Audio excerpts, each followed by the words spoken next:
pernah pagi.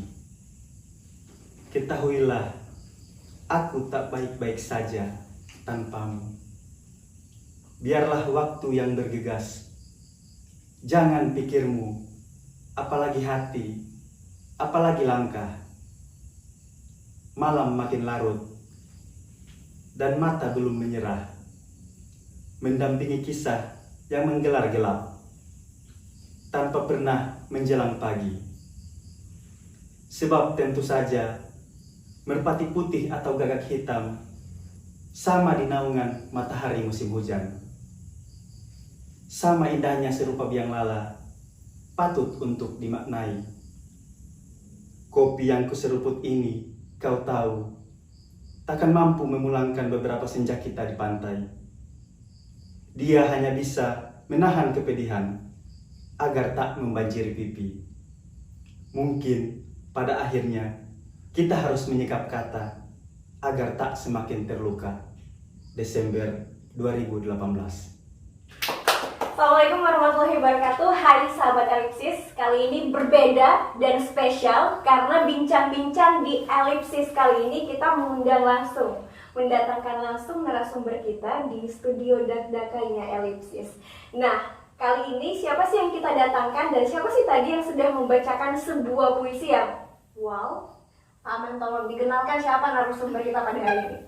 Ya, jadi malam ini kita kedatangan dari bagian ujung Provinsi Gorontalo ya. Jadi ini salah satu aktivitasnya mungkin seorang guru ya, seorang guru. Ayo kita kenalan saja dengan Kak Jeffrey Bantahari. Halo, selamat datang di studio dak-dakannya Elipsis. Panggil Kak Jeffrey atau Jeffrey aja sih ini? Jeffrey saya. Oh, Jeffrey saja, Jeffrey. Biar lebih akrab. Oh, biar lebih akrab. Oke, kita sekarang akrab ya berarti ya, Jeffrey. Jeffrey tadi katanya guru ya, guru di mana sih Jeffrey? Saya mengajar di SMP Negeri 2 Wanggerase, salah satu kecamatan yang ada di Kabupaten Pohuwato. Jadi Bapak guru dari Pohuwato ini udah ada di studionya Elipsis, terus sekarang megang-megang buku yang judulnya Pantai Pohon Cinta, dan kita undang langsung ke sini sebenarnya dalam rangka apa sih? Ini bukunya siapa sih? Buku apa sih Bapak guru? Pantai Pohon Cinta ini merupakan buku antologi puisi tunggal saya yang kedua. Wah, luar biasa. Yang kedua? Berarti ini adalah buku yang sudah dibuat yang kedua. Ada dong yang buku pertamanya? Yang buku pertama itu judulnya Lupa, terbit tahun 2017. Jadi sahabat Elipsis, seseorang yang telah kita undang hari ini di studionya Elipsis adalah seorang guru dan juga seorang penulis yang baru saja menerbitkan buku keduanya yang berjudul Pantai Pohon Cinta. Nah, kita akan bertanya atau akan mengulik lebih dalam lagi nih tentang buku ini. Tapi saya serahkan dulu nih kepada teman saya, Bapak Aman Alade, dosen Bahasa Indonesia, Bapak dan Ibu. Jadi dia lebih akrab dan lebih tahu tentang ini. Ya, jadi ini satu kehormatan ya buat kita dari Elipsis kedatangan langsung narasumber yang jauh-jauh rela datang dari ujung Provinsi Gorontalo demi konten. Dibela-belain Iya, untuk Elipsis ya, beneran ya? Dapat giveaway, tanda tangan saya. Nah, Kak Jeff, ini kita kan bahas buku puisi Pantai Pohon Cinta ya. Kira-kira tadi juga Kak Jeffrey sudah bahas soal ini adalah buku kedua ya. Jadi buku pertama itu terbit tahun 2017. Nah, hal pertama yang ingin saya tanya itu adalah sejak kapan mencintai dunia menulis? Kalau ditanya sejak kapan mencintai dunia menulis, itu saya bisa mengatakan sejak SMP itu awalnya. Oh, sejak SMP. Iya. Tadi kan sudah dikatakan juga profesinya adalah sebagai guru kan. Nah, apakah aktivitas Kak Jeffrey di sekolah itu tidak mengganggu aktivitas menulisnya? Apalagi kan menulis ini kan kita tahu bahwa bukan satu profesi yang main-main, ya kan, yang harus butuh waktu yang luang, yang memang ekstra. Nah, sementara Kak Jeffrey aktivitas sehari-hari harus bergelut dengan siswa dan sebagainya. Jadi kira-kira kita mau tahu apa sih yang memotivasi tertarik dengan dunia menulis? Saya tertarik dengan dunia menulis itu karena yang pertama ingin saya katakan di sini bahwa menulis itu adalah merupakan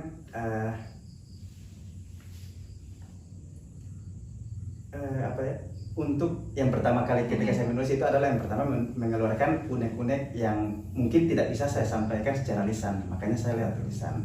Nah, lama kelamaan setelah saya belajar mendalami teorinya, kemudian baca buku dari para penulis-penulis yang hebat, akhirnya saya semakin menemukan bahwa bukan hanya mengeluarkan unek-unek saja, tetapi harus ada pesan yang akan disampaikan, yang ingin saya sampaikan, dan saya mencari itu. Harus ada pesan yang disampaikan. Sebenarnya untuk Jeffrey sendiri, pesan apa sih yang mau dibawa ke tulisan yang bisa jadi ciri khas dari Jeffrey ini? Kalau pesan yang ingin saya sampaikan lewat menulis ini, bahwa yang pertama, menulis ini kan merupakan sesuatu yang mungkin kalau di provinsi kita Gorontalo ini masih agak kurang ya.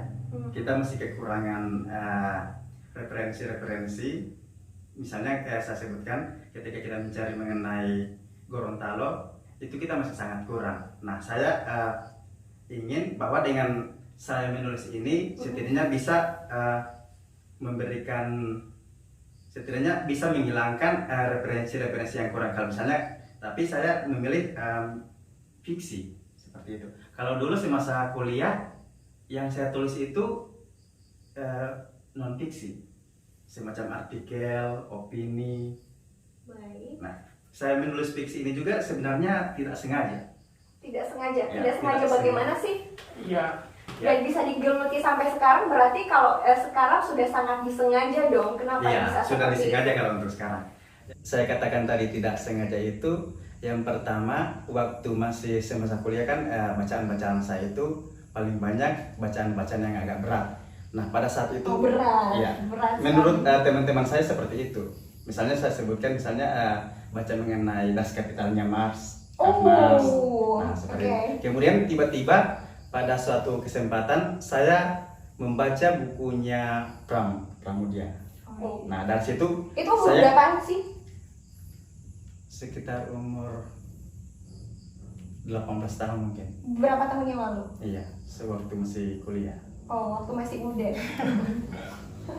Ya, buku yang saya baca itu Bumi Manusia, yang mungkin sekarang sudah dialihwahanakan menjadi Sebuah film. ya sebuah film.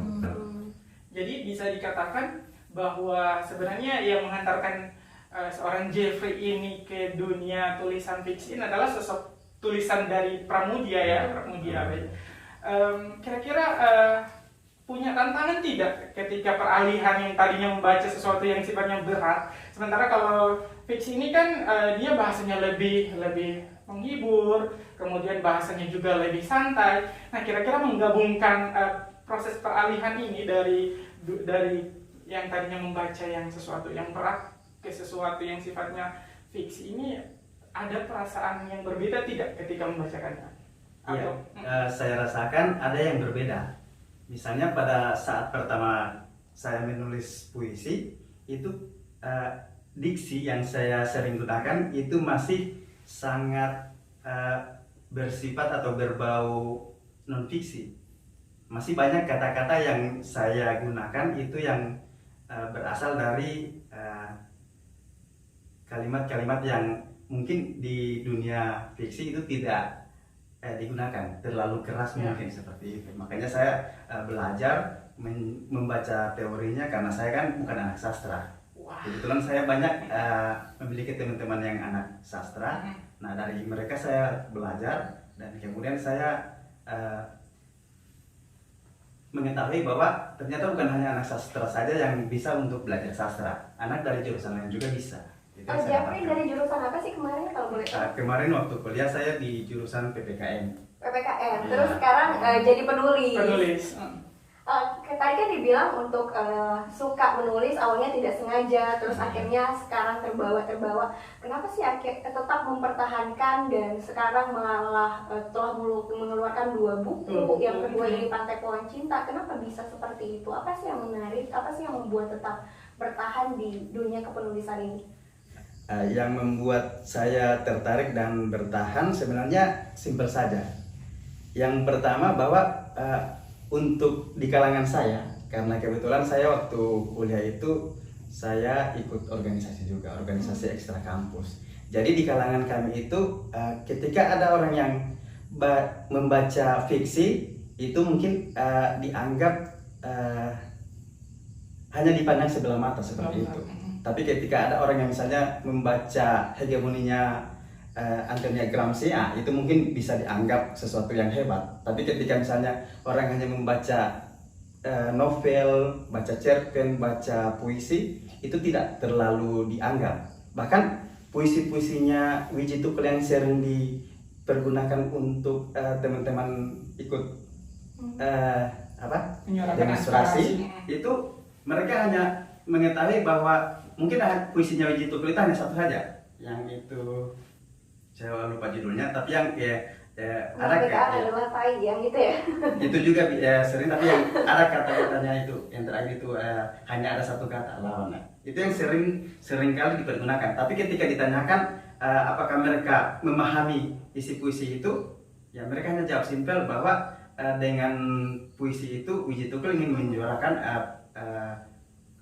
perlawanan seperti itu kepada penguasa. Tapi terlepas kalau misalnya saya tanyakan misalnya diksinya seperti apa, mereka katakan mereka tidak terlalu paham mengenai diksi, mengenai metafora dan lain sebagainya. Ya Jeffrey, dari tadi aku tertarik banget sama buku yang ada di tangannya Jeffrey tentang Pantai Pohon Cinta. Ini kan buku puisi, terus dengan judul Pantai Pohon Cinta, di mana banyak atau ada beberapa penyair yang memilih memberi judul kepada bukunya itu dengan berbagai metafora. Ini kalau tidak salah Pohon Cinta itu adalah salah satu pohon atau mungkin nama lokasi yang terkenal atau ikonik di Papua. Atau kok kenapa bisa milih yang Pohon Cinta sih? Kenapa judulnya seperti ini? Apa sih yang melatar belakangi? Apa sih yang makna di dalam judul ini? Simpel saja kenapa saya memilih judulnya Pantai Pohon Cinta. Yang pertama, saya merasa bahwa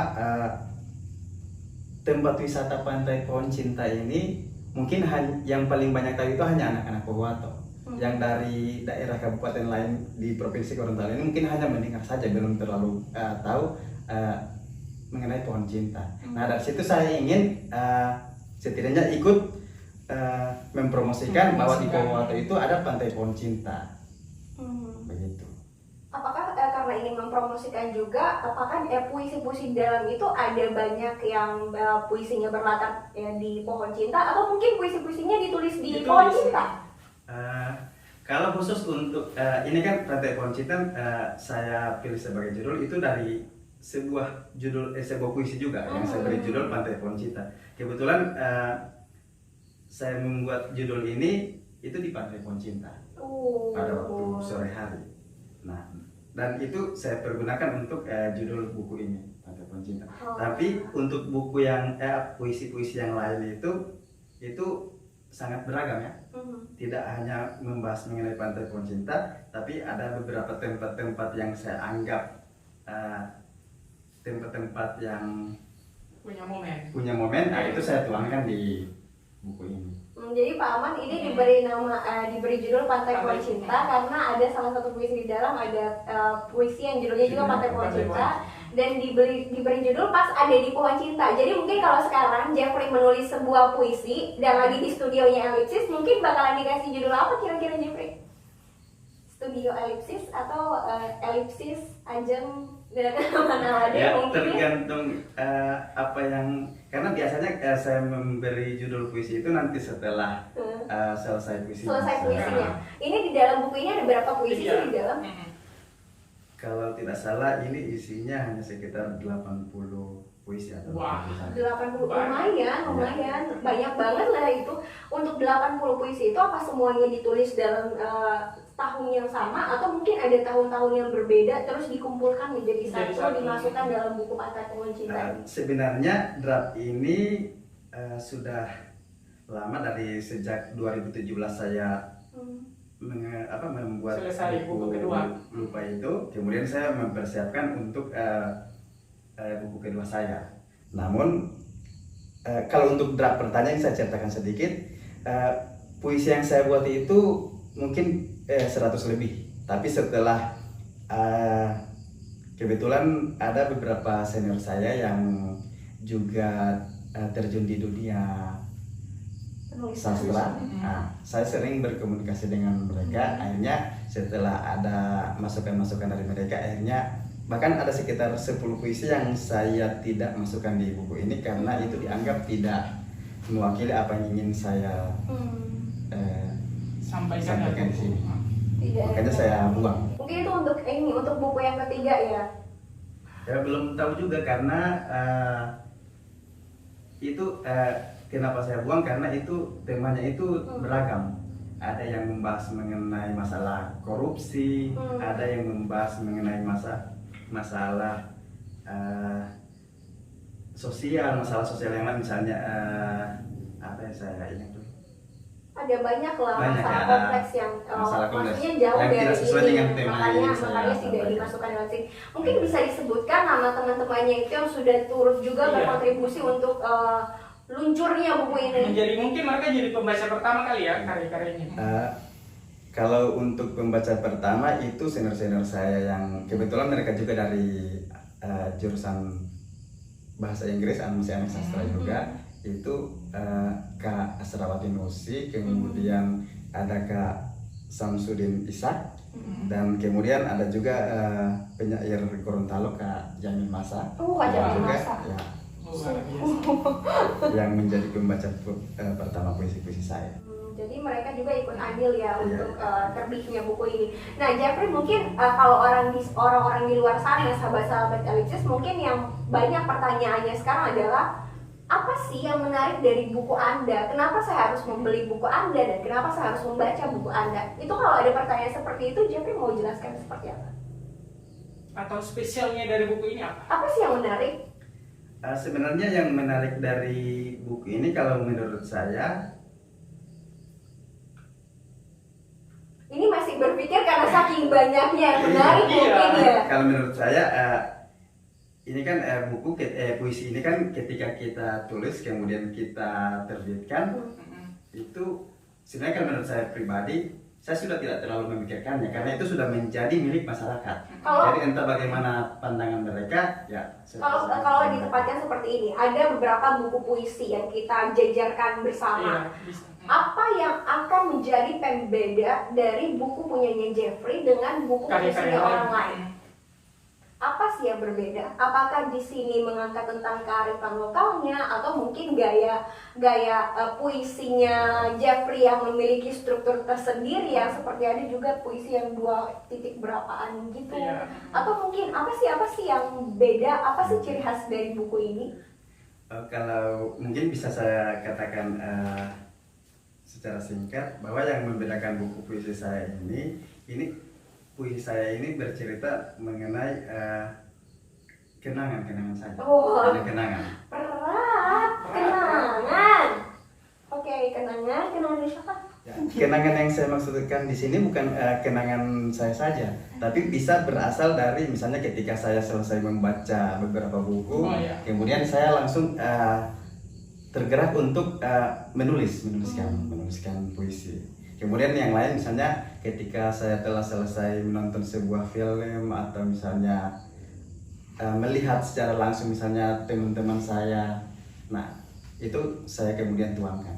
Jadi bisa dibilang sahabat Elixis, kenapa kalian harus membaca buku ini dan apa yang menarik dari buku ini adalah buku ini mengandung banyak sekali kenangan.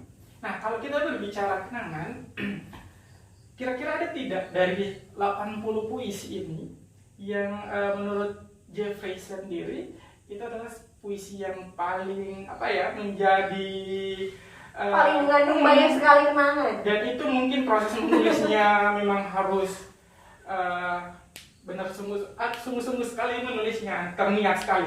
Yang paling berasa lah. Kira-kira Ada kalau tidak? disuruh pilih Ada. yang mana? Kalau misalnya disuruh pilih, mungkin saya akan memilih ada salah satu judulnya yang saya berjudul itu Rencana Semesta. Oh, Gitu. itu dalam nih. Butuh waktu lama untuk saya ketika menuliskannya. Itu Tidak berapa langsung lama? selesai. Kenapa?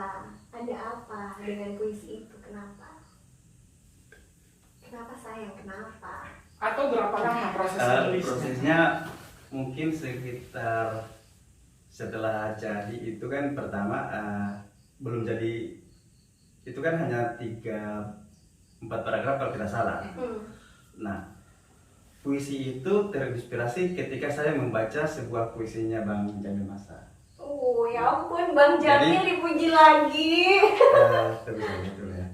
Jadi setelah saya membaca sebuah puisinya Bang Jamil Masa, itu saya pertamanya itu masih belum paham apa maksud dari yang ingin disampaikan Bang Jamil dalam puisi ini. Kemudian saya baca lagi, hingga saya paham, dan kemudian saya tergerak, saya ingin saya terinspirasi untuk bisa menulis puisi seperti itu, tapi temanya berbeda. Itu yang saya lakukan. Jadi saat Jeffrey memutuskan untuk dari terinspirasi dari puisinya Jamil Masa, terus akhirnya saya mau bikin puisi ini, itu punyanya Jeffrey yang dari sudut pandangnya Jeffrey itu menceritakan tentang apa sih? Kalau dari sudut pandang saya itu menceritakan tentang harapan-harapan saya di masa yang akan datang. Harapan seperti apa? Tentang apa?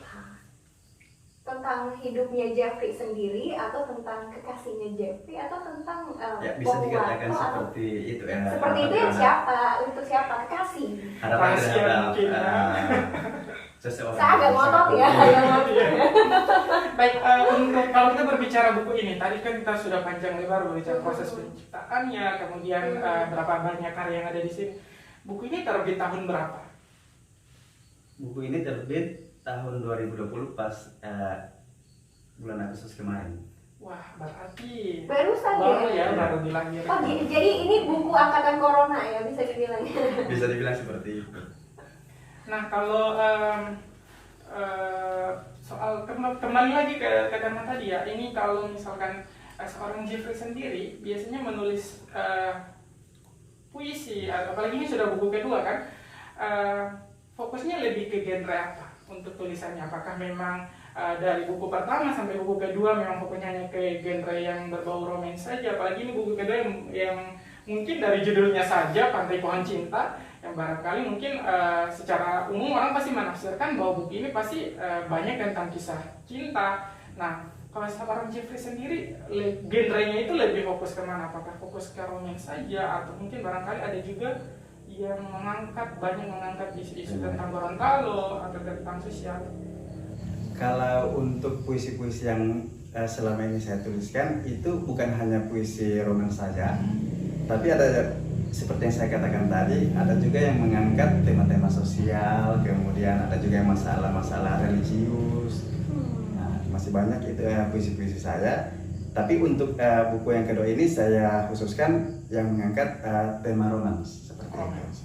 Kalau untuk tantangan, sekarang kita masuk pada tantangan. Menulis ini kan kita tahu bersama, menulis ini adalah proses jangka panjang. Ya, tidak ada penulis yang lain hanya secara instan. Kira-kira ada tidak tantangan paling berat? Misalkan mungkin pada saat menerbitkan buku pertama, mungkin ada pembaca-pembaca yang mungkin memberikan kritikan pedas, atau mungkin ini kayaknya buku ini tidak layak untuk terbit ya. Dan itu sudah hal yang biasa ya di dunia tulis menulis. Nah, kira-kira pernah tidak mendapatkan tantangan seperti itu ketika karya berhadapan dengan pembaca dan pembacanya langsung mengomentari ke penulisnya langsung? Kalau ketika di buku puisi pertama, tantangan yang saya dapatkan ya bisa dikatakan tantangan dari pembaca ada yang seperti itu. Misalnya ada yang mengatakan kenapa puisinya hanya begini, kenapa tidak disampaikan seperti ini. Baru kemudian saya katakan mungkin saya masih lemah di situ, makanya untuk kedepannya saya akan memperbaiki puisi-puisi saya. Banyak yang memberikan kritikan seperti itu, dan alhamdulillah untuk yang di buku ini sebelum buku ini jadi, ini masih telah melewati proses yang cukup panjang. Saya kumpulkan dari 2017, kemudian setelah mengalami beberapa kali revisi sebelum itu menerbit, itu masih saya revisi secara pribadi, itu bahkan hingga sampai 4 kali. Kemudian saya kirimkan lagi ke pembaca-pembaca pertama, terutama ke Samsuri Desa, kemudian ke Jamil Masa. Nah itu mereka memberikan masukan-masukan yang cukup berharga. Nah, jadi kalau saya pribadi sih, menurut Alexis yang di rumah ini, kalau saya pribadi, kenapa kita harus memiliki buku ini? Kalau saya pribadi menganggap bahwa memang buku ini layak dibaca karena memang sudah melalui proses apa ya, sudah dikurasi oleh penulis-penulis yang kita sendiri kenal bahwa mereka itu adalah penulis-penulis hebat. Mungkin itu salah satu yang menurut saya kekuatannya. Iya, saya dibilang karena salah satu penulis senior yang ada di Gorontalo. Berarti Junjungan saya kajarnya. berarti menandakan bahwa puisi-puisi yang di sini bahwa bukan puisi yang asal-asalan. Bukan hanya asal terbit saja gitu ya. Nah, oke, sekarang pertama udah menerbitkan satu puisi. Ini adalah buku puisi kedua. Nah, what's next? Apa selanjutnya? Untuk ke depan itu kebetulan ada beberapa teman saya yang penulis juga. Kemarin kami sempat berencana untuk membuat proyek menulis bersama. Tapi ini dalam bentuk bunga rampai, saya menulis puisi, kemudian beliau menulis cerpen. Dan selain itu saya juga berencana untuk insya Allah ke depan bisa menghasilkan antologi cerpen. Saya masih sekarang dalam proses pengumpulan cerpen-cerpen saya. Oke, jadi akan ditunggu lagi untuk tiba di studionya Alexis untuk antologi cerpen selanjutnya ya. Mungkin Nanti jangan. kita bahas lagi. Oh iya, saya mau tanya dulu, ini kan kalau tadi kan Ajeng bertanya, selanjutnya akan menerbitkan buku apa? Yang satu hal yang menarik buat saya itu kan tadi Jeffrey ini mengatakan bahwa dulunya dia pecinta bacaan-bacaan yang berat. Apakah pernah terbayangkan tidak ingin menulis buku yang berkaitan dengan non-fiksi atau yang berkaitan dengan non-sastra? Atau apakah selama-lamanya akan konsisten dengan menulis karya sastra saja? Kemarin di Pohuwato kebetulan setelah saya bicara dengan beberapa teman-teman saya, itu untuk ke depan kami juga akan membuat proyek yang akan bukan hanya menuliskan masalah-masalah sastra saja, tetapi bagaimana masalah-masalah sosial di Pohuwato itu akan kami tuangkan dalam proyek kami. Nah, di samping itu juga saya berencana untuk ini masih rencana ya, dan ada beberapa teman saya. Semuanya kan berawal dari rencana. Insya Allah ke depan bukan hanya sastra saja yang akan saya tulis, tapi saya akan mencoba kalau istilahnya itu menulis yang lebih serius lagi seperti itu. Tapi bukan dalam hal sastra, kan sastra juga ada sastra yang serius. Mungkin esai seputar Ya semacam itulah esai tentang opini kan. Iya. Nah, Seperti itu. Oke, jadi untuk pembahasan tentang buku Pantai Pohon Cinta ini adalah seperti itu. Dan Anda juga sudah mendengar bahwa apa sih yang menarik dari buku ini, yang tadi tentang kenangan, dan ini adalah berisi romance. Oke, kita udah selesai nih bahas ini. Dan untuk sebelum kita tutup, kayaknya nggak afdol ya kita ketemu seorang penulis dan nggak berbicara tentang cinta dari sudut pandang si penulis. Jadi kayaknya kita bakalan ngulik sedikit aja tentang apa sih cinta menurut si penulis dari buku Pantai Pohon Cinta ini. Apa sih cinta itu? Cinta itu seperti apa? Gitu loh. Ya berat nih, berat. Ya, karena kalau misalnya ditanyakan kepada saya apa itu cinta, mungkin saya hanya bisa katakan cinta itu cinta. Cinta bukan kasih, cinta juga bukan sayang. Tapi apa? Seperti itu. Cinta. Ya. Karena ketika kita mendefinisikan cinta berarti kita sudah bahasanya itu kita sudah mungkin keluar dari kita mungkin akan keluar dari definisi dari cinta itu sendiri. Makanya cinta itu bagi sebagian orang itu cinta tidak perlu didefinisikan seperti itu.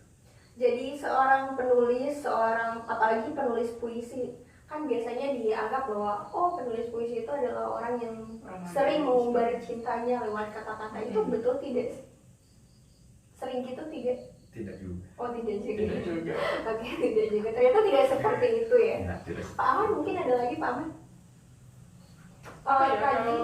Kalau sebentar, kalau kita promosi tentang buku ini, kira-kira kalau untuk buku ini bisa didapat di mana? Oh iya Ya. benar. Kira-kira apakah ini sudah ada di toko-toko buku terdekat atau barangkali mungkin bisa menghubungi langsung ke penerbitnya atau ke penulisnya langsung? Harganya juga yang Iya, paling sekalian penting.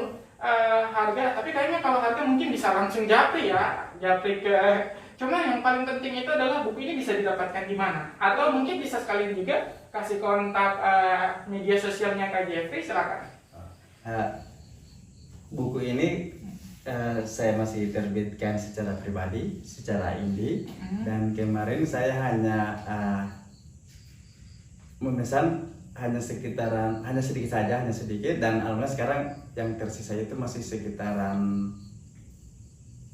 ya 10 atau mungkin 20 lah, hanya tinggal sedikit saja. Berarti Jadi sudah ya, banyak ya, sudah lumayan banyak ya. yang. Oke. Jeng, ada yang mau ditanyakan, Jeng? Kalau aku itu sih ada yang tadi mau sampaikan ke teman-teman Elipsis, penasaran tentang buku ini, ya udah beli aja, hubungi aja nih orangnya. FB-nya apa sih tadi? Jeffrey Bantahari. Itu bisa, Saya. itu bisa dihubungi kan, nggak apa-apa kan, nggak ada yang marah kan. Iya. Tapi maaf ya sahabat Elipsis, ini sudah beristri, udah beristri ya. Alhamdulillah. Alhamdulillah. Jadi tolong untuk yang cari jodoh jangan coba-coba japri. Tapi kalau untuk beli buku boleh japri. Nah, ada lagi mungkin Pak Aman yang terakhir sebelum untuk penutup, saya mewakili Elipsis mungkin akan membacakan satu puisi untuk menutup bincang-bincang kita pada hari ini. Puisi yang direkomendasikan oleh Jeffrey apa sih? Ada banyak di sini, saya bingung untuk memilih Ya, apa. silakan dipilih saja. Iya, saya pilih dulu. Silakan Pak Aman untuk penutupnya.